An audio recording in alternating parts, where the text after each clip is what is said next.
खेड शहराच्या पाणी पुरवठ्यासाठी महत्त्वाच्या असलेल्या मुख्य जलवाहिनीवरील गळतीची समस्या अखेर दूर करण्यात आली आहे।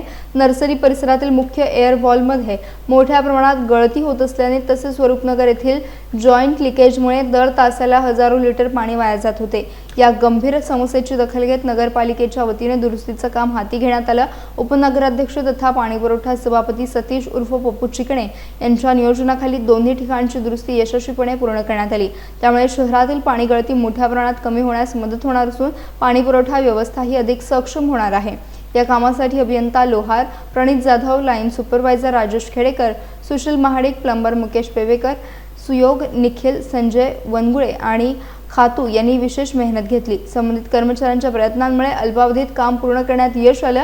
या दुरुस्तीमुळे पाण्याची मोठी बचत होणार असून खेड शहरातील नागरिकांना अखेर अधिक सुरळीत आणि परिणामकारक पाणीपुरवठा मिळण्यास मदत होणार आहे।